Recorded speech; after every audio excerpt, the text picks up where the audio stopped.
Hello! Welcome back to ADHD Fabrication, where we're putting this 24 valve VR6 in the back of this Honda Civic. And in today's episode, we're doing one of the most important things in the entire beginning of this, and that's mounting the subframe. Because mounting the subframe gives me the location of where the engine should be, the knuckle, all of it. Just all of it. And it's also important because if this is out of whack at all, then I'll never be able to align this thing, and I'll constantly run through tires and probably need to just run drag slicks all the time. But I think I can figure it out. So let's wing it and try to figure it out. And if you're liking this stuff, please subscribe. That's all I have to say. Let's get to it. Connection established.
Where am I going now? Just falling over dreams. Now I'm just so far gone, this isn't what it seems. Taking me so damn long, it's fading from belief. I need to slow this down, it's burning from beneath. Come break this light, the thorns in my eyes. Holding on for what is worth my life. And now it's time, I'll make it up the vine. Find my way to giants in the sky. Tonight it comes to life.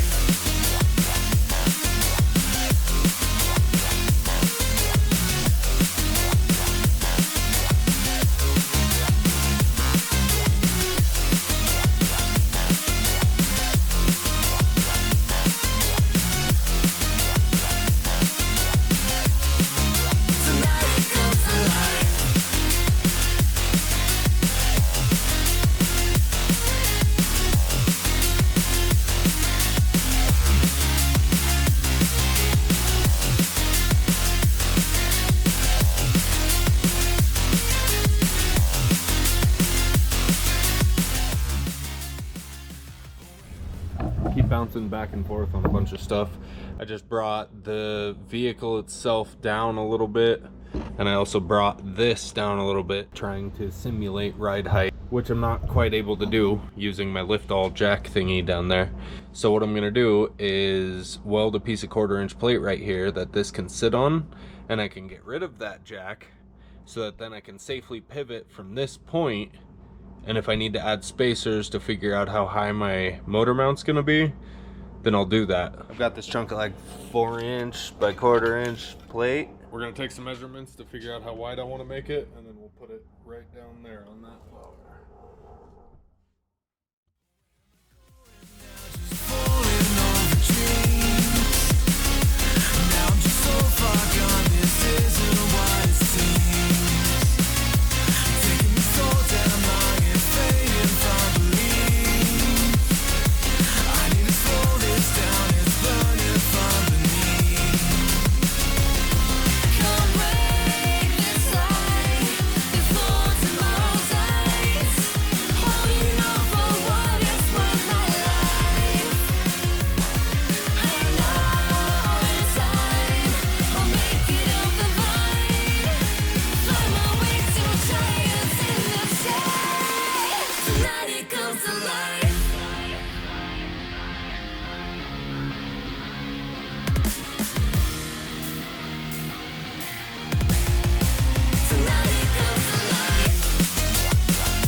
So right off the bat, the first thing I'd like to work on is when I set the motor down, it pulls this bar this way, which makes sense because, I mean, they're big tacks, but it's only tacked on either side. So what we're gonna do here is we're gonna build a gusset that goes from this pad to here to kind of hold it in place this way. We'll do the same thing over on that side, and then I think I have another plan for some stuff back there. I got this new tool. I think they're let me look. Okay, I didn't want to butcher the name. This is not sponsored whatsoever. I just think this company's cool, and I figured I'd shout them out a little bit. They're called Centurial Inc. Centurial Inc.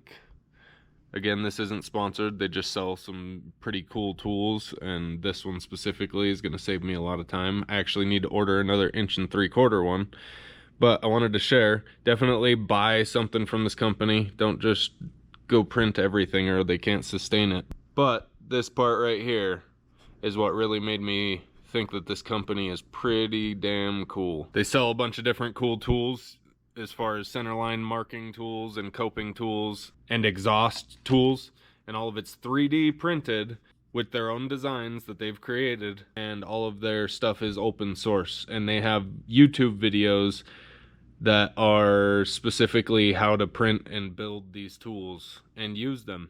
So they're a pretty cool company. It's a US company. Again, this isn't sponsored, but if you're doing anything like this, it is well worth the time savings to spend $40 on a tool like this and not have to pull your hair out when you're trying to cope a tube. Where that leaves us is getting this support built, and we're going to start on this side because this side was bending worse because the engine's on this side. So what we're going to do is get an angle just like that and kind of point it in our direction, which we have a little bit of leeway here. And this is a really, really short run, so it's pretty easy to line up. It'll probably be right about there.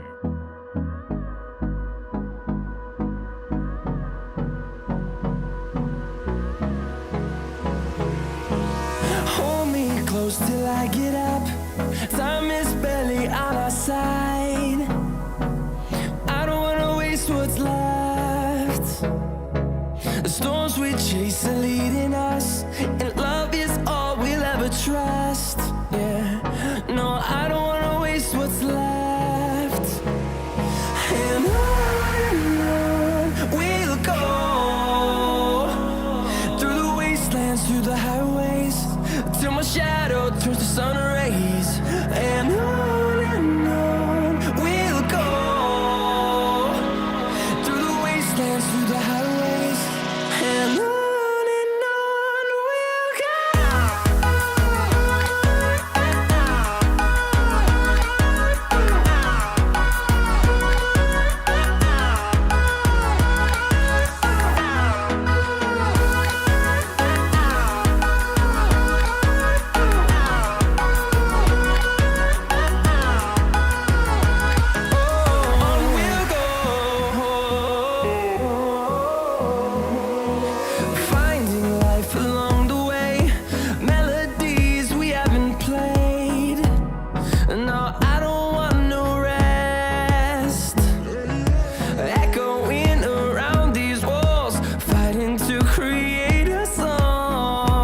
through the highways till my shadow turns to sun rays. And on we'll go through the wastelands, through the highways. And on we'll go.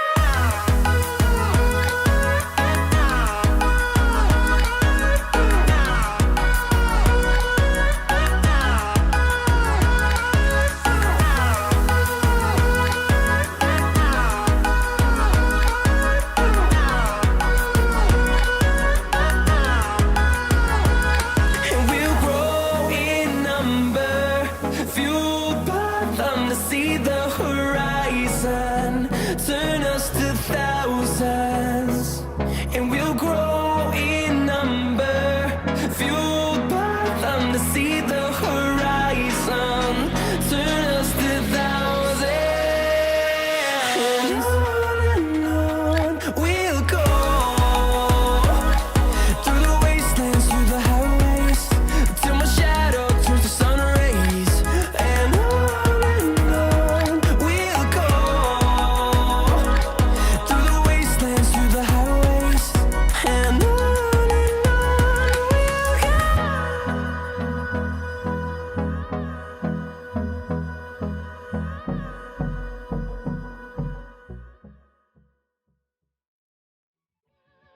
My dreams come true.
I live inside my own world of make-believe. Kids screaming in the cradles, profanities. I see the world through ice covered in ink and bleach. Cross out the ones who heard my cries and watched me weep. I love everything. Fire spreading all around my room. My world's so bright, it's hard to breathe, but that's alright. Hush.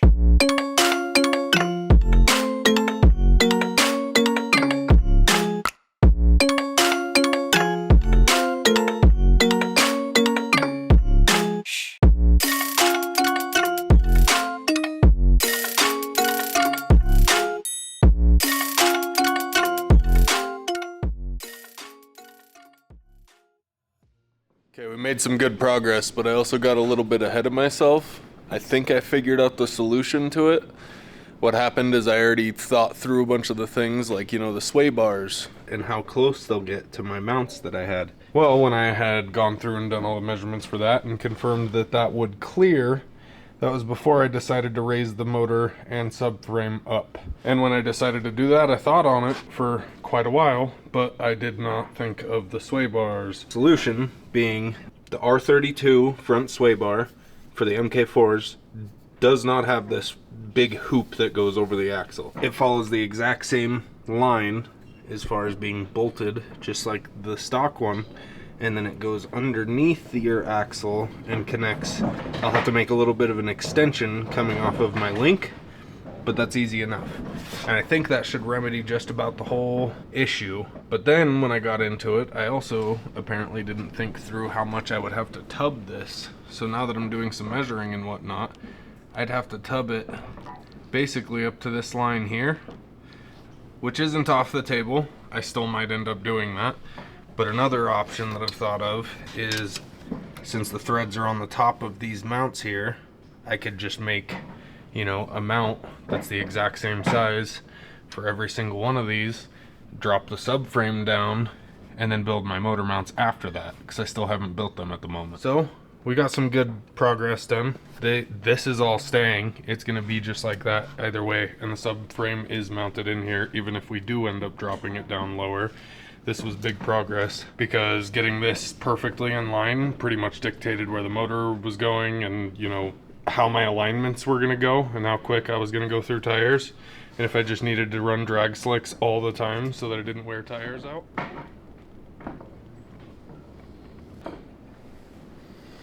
Alright, I'm going to leave it there. I need to think on this thing a little bit so I don't get too far ahead of myself and screw myself and end up having to cut stuff out. Because as of right now, I don't think that that is the case. I'm just going to have to spend some money on a R32 sway bar. If you want to see this mid-engine rear-wheel drive VR6 EF Honda Civic as I'm putting it together and learning a bunch of stuff, then go ahead and subscribe to my channel. You'll see more of this. I'm learning a lot, and this thing's starting to come together. Like, subscribe, share me with a friend, do all the stuff. Definitely subscribe if you want to see more of this in the future. Have a great day. Tell your dog I said hi, and remember, don't let your meat loaf.